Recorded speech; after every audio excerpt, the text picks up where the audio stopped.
According to an affidavit, Funk was in a first-floor bedroom of the apartment house during the early morning of the murders on November 13th. A criminal investigator for Kohberger's defense writes that Funk has information that is, quote, exculpatory to the defendant, and adds it's, quote, unique to her experiences and cannot be provided by another witness. One thing back to the affidavit that I think a lot of people were surprised by was the fact that one of the roommates was awake when the killer walked by, and that the 911 call wasn't made until hours and hours later. A source close to the victims' families has told me that Bethany never, ever emerged from the basement room. Like, she never came upstairs. So many questions are asked about the surviving roommates of the Idaho 4 tragedy, Dylan Mortensen and Bethany Funk. From my perspective, questions from all of you and also in my own mind pertain primarily to Dylan Mortensen, and I think that is because what we've learned through the probable cause affidavit, we know certain things that Dylan Mortensen saw, things that she heard, and we get a sense of the apprehension and trepidation she was experiencing on that evening when she looked out her door on 3 different occasions. The words that she believes that she heard were troubling. Things like Kelly Gonsalves saying, "I think somebody's here," and then hearing Xana crying, and then hearing a male voice saying, "It's okay, I'm going to help you," clearly alarmed her because at the end of the day, she claimed she was in a frozen shock phase. You may have seen I posted a video just a few days ago that talks about the 5 common responses that human beings have to extreme fear, shock, and trauma, the 5 F's as we call them, and human beings don't have a choice over how they react to extreme fear, shock, or trauma when we encounter it, because it is our survival instinct that takes over and guides us through that. It's really an involuntary response. Nevertheless, there are questions that remain about what happened that evening after specifically Dylan Mortensen heard and saw certain things. And of course, there is the big question, why the 8-hour time lapse between when the tragedies occurred and when 911 was finally called. This video is going to go over what we do know about Dylan Mortensen's experience and what the victims' families might know and what they themselves have asked about her experience. So come on in closer, everybody. Let's gather around the Watsy Obsession Storytime campfire. I'm going to explain a few things to you in detail. They are pieces of the puzzle that are corroborated and that make good sense and that finally start to paint a more clear picture of why that 911 call was so delayed, or at least what was happening during those 8 hours. Rather recently, a little less than 4 weeks ago, Mrs. Gonsalves, Kaylee's mother, contacted a channel called The Drunk Turkey Show and shared with the creators some details of her experience and what she knows from the perspective of the victims' families. Now, I want to be clear on the details of how certain information came about. So, Christy Gonsalves did not herself speak. She spoke to Daniel, the creator of the Drunk Turkey Show, or one of the creators, and he then relayed to us through a live stream what she said.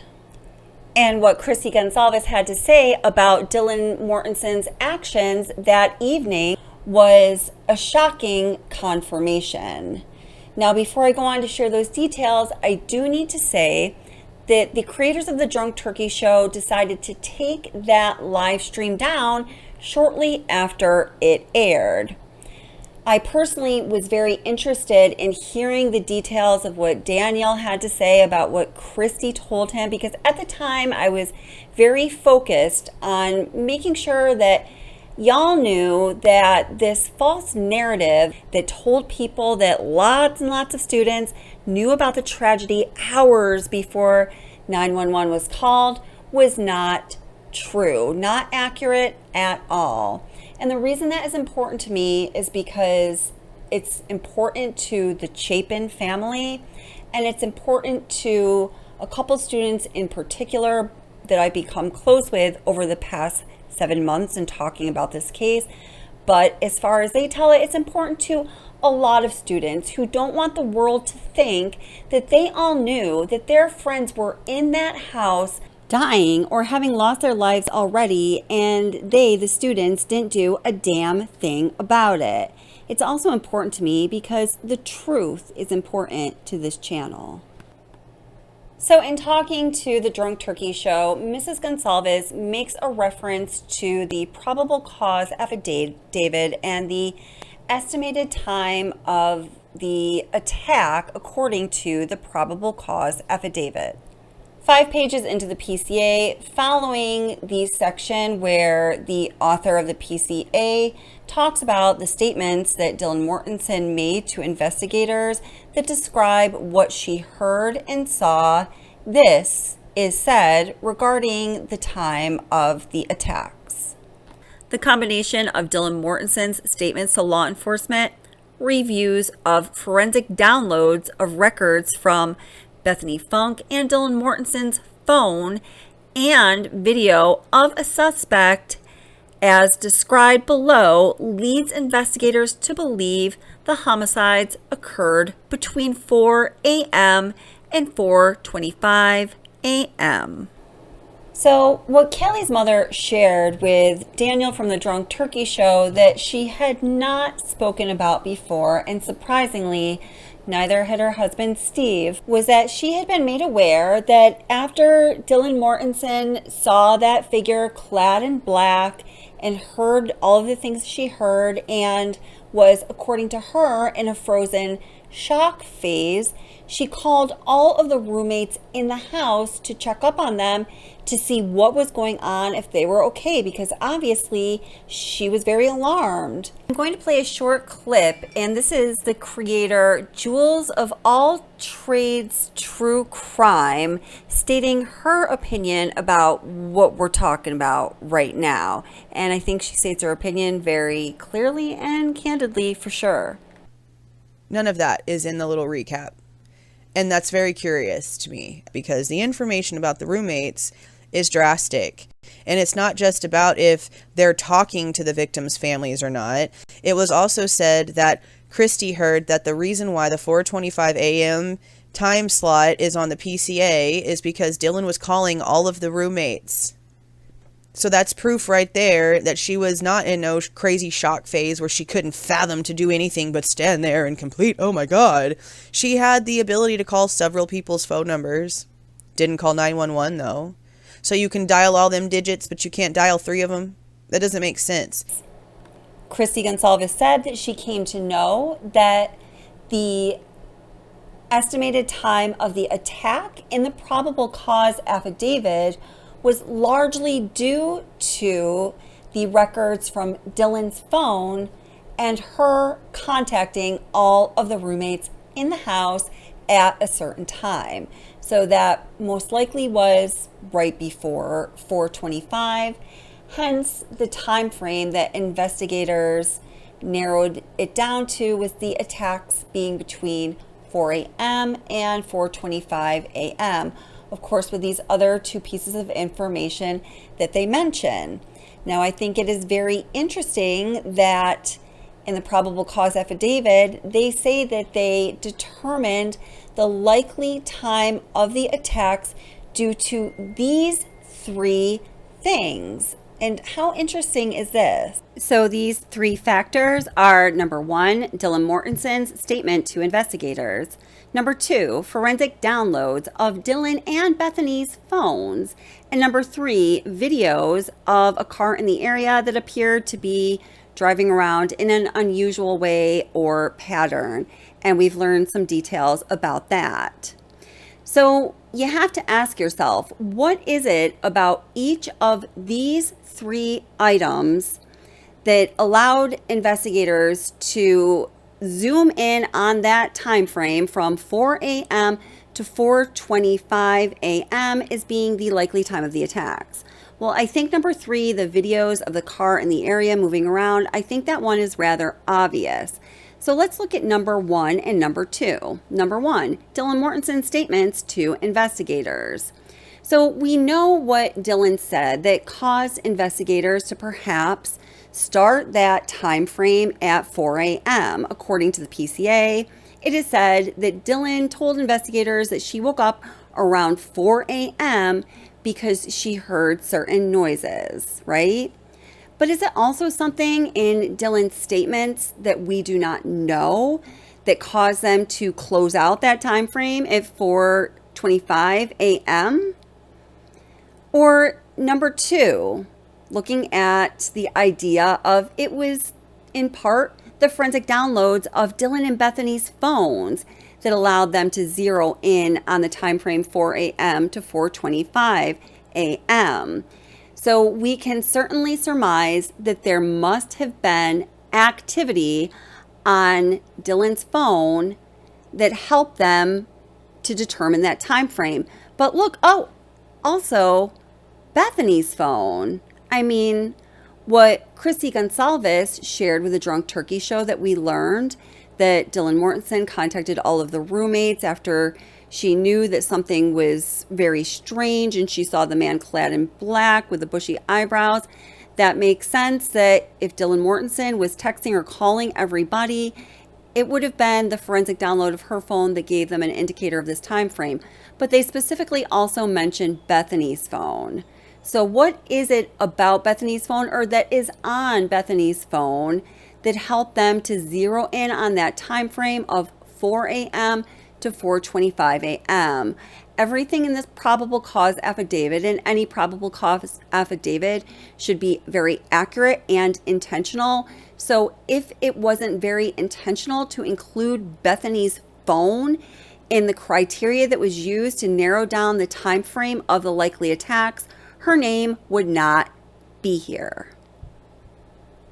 And on the other hand, if it was simply Dylan texting all of the roommates in the house around or a little before 4:25 a.m. that caused them to close out that time frame of likelihood of the attacks of 4 to 4:25, then they would have said perhaps that it was the forensic download of Dylan's phone, Bethany's phone, and the other 3 roommates' phones. But that is not what is said here.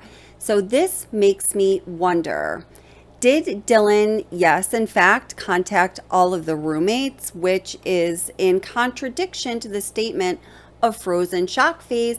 And I need to just pause and say, I am not trying to throw shade on Dylan. I don't think that she had any bad intentions in anything that she did that evening. And I feel very badly for Dylan and what she has been through. But I think that this needs to be discussed because it could be a very important piece of the puzzle. So the fact that the PCA mentions Dylan's phone and Bethany's phone, what was found on their phones that helped them to narrow down the time frame, says to me it feels very likely that Dylan contacted all of the roommates and Bethany responded. So if that is in fact true, and Dylan contacted all of the roommates and Bethany responded, that significantly changes the story regarding what we all believe we know about that part of the case and the roommates' knowledge of what happened, on a very basic level. It changes that significantly. That would mean that Bethany knew that something was amiss in the house, whether she actually did come up the stairs or not. It's said that she did not, but we still do not know. But to me, this indicates, and I have a very strong feeling that this must be the case as we put all of the pieces together, that somewhere around 4:15, 4:25 a.m., Bethany knew that something was very wrong in that house as well.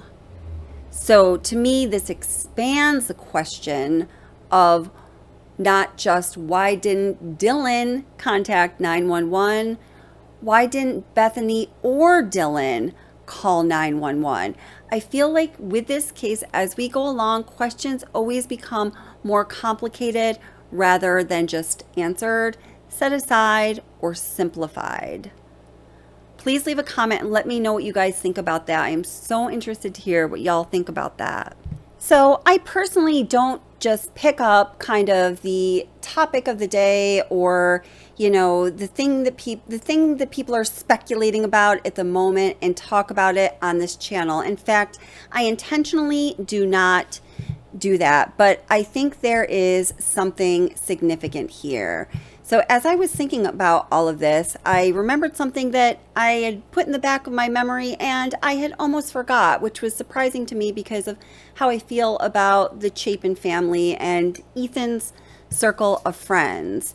Do you all remember way back when, in February, this was reported? Here's a headline. It says, "Family of Idaho murder victim Ethan Chapin questioned why surviving roommate Dylan Mortensen didn't call the cops after hearing crying and screaming, and claims she called all of the girls in the house rather than 911. So the claim here that is made by some members of the Chapin family is very much in line with what Christy Gonzalez said to the Drunk Turkey Show, that, well, the simple fact that Dylan Mortensen called all of the roommates because she was alarmed, she was scared. I'm not sure what the word is because we don't know too many details about how she was feeling truly. All we've heard is frozen shock phase, which I'm really, really starting to question at this point. This report regarding what the Chapins were questioning corroborates what Christy Gonzalez said just 4 weeks ago. A family member of murdered University of Idaho student Ethan Chapin has questioned why the roommates who survived the slayings did not call the police. An account believed to be belonging to Ethan's sister-in-law made several posts online before the arrest affidavit was unsealed for the suspected quadruple murders. The court document detailed how surviving roommate Dylan Mortensen came face to face with a masked man on the night of the murders. Ethan's sister-in-law has since revealed that Dylan, who was in the property at the time of the killings along with Bethany Funk, and this is going to be a direct quote from the Reddit post where Reddit supposedly verified the identity of the poster as being who she claimed to be and the sister-in-law of Ethan Chapin. The post says, Dylan supposedly called all of the girls in the house after the crying and screaming stopped and no one answered, and she still didn't call the police. She needs to explain herself and her actions. When she was questioned about who called the police, she added, 911 caller was the friend who went to the house because Dylan called him to come over because she was scared from what she heard in the night. She goes on to say, he went to Xana and Ethan's room first, then called 911. Why Dylan or Bethany didn't call the police once is the question. Now, I do want to say that this report is completely consistent with what the two University of Idaho fraternity brothers of Ethan Chapin have told me for the past 7 months. Now, this article goes on to talk about another point that I want to raise here in this video. It says, Mortensen told cops she was awoken at around 4 a.m. by what sounded like victim Kelly Gonzalez playing with her dog in a third-floor bedroom. She says she looked out of her room but didn't see anything, looking again on the second occasion when she thought she heard Xana Kernodle was crying. Mortensen stated she opened the door for the third time after she heard the crying and saw a figure clad in black clothing and a mask that covered the person's mouth and nose walking towards her. The man moved towards her, she said, but she remained in a frozen shock phase as he continued past her, but let her survive. Okay, guys, I want to then refer to one small paragraph in the probable cause affidavit that says, at approximately 4:17 a.m., a security camera located at At approximately 4:17 a.m., a security camera located at 1112 King Road, a residence immediately to the northwest of 1122 King Road, picked up a distorted audio of what sounded like voices or a whimper, followed by a loud thud. A dog can also be heard barking numerous times starting at 4:17 a.m. The security camera is less than 50 feet from the west wall of Kernodle's bedroom. Okay, so a dog started barking and was heard barking numerous times starting at 4:17 a.m.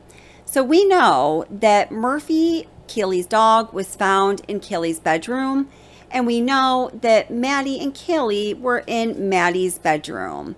So if you're looking at the house from an outside perspective here, Xana's bedroom is all the way over here. Kaylee and Maddie are upstairs here on the 3rd floor, and Dylan is directly beneath them on the main or 2nd floor. Now, as we look at this 3D walkthrough of the inside of the King Road residence, we see that Dylan's bedroom is directly, exactly beneath Maddie's bedroom. Like Maddie's bed is on top of Dylan's bed, essentially. You see here, it's just a straight drop down. So now let's consider how close in proximity these attacks were happening to where Dylan was in her bedroom. Is it possible she didn't hear more than was disclosed in the PCA? I honestly do not think that is humanly earthly possible. Now, also take into consideration that Kaylee's dog Murphy started barking and barked continuously beginning at 4:17 a.m. We know that Dylan was up around 4 a.m. She heard what she heard. She saw what she saw, that which we know through the PCA. She certainly didn't just fall back to sleep. There's no way that happened. I don't think that's physiologically possible. So when we put all of this together, everything we know that was seen and heard, plus the idea that the dog is barking right upstairs, right over Dylan's bedroom. And now I believe I know that there were phone calls being made or texts being made to all of the roommates, and that there was correspondence between Dylan and Bethany around, 4:15, 4:25, I'm estimating, and the dog is barking like crazy. Guys, this is starting to paint a picture of complete chaos in that house at that time. Now remember, a murderer was just in and out of the house. The DoorDash was just dropped off. Xana had just gone to get the DoorDash. It's not like this attack occurred. Dylan peeked outside of her door 3 times, went back in, closed it, locked it, and was like, ooh, ee, and went back to bed, and all was quiet. No, guys. The picture that we now can see from what we know paints a very chaotic scene that must have had some significant noise going on. So what's up with that? I'm finding it hard to believe even now that Bethany wasn't completely aware of all of the chaos that was going on. I really believe that she was communicating with Dylan in those late or early morning hours, and I'm not sure what to make of the rest of this. I have a lot of thinking and some more research to do on this for sure, and what I want to know most is what you guys think. Please leave a comment and let us know what you think. We all want to know what you think, and I really want to know what you think on this one. Thank you guys so much for watching. Please click like and subscribe and hit the bell for future notifications. And I hope to see you again soon. And I hope to hear from you on this one.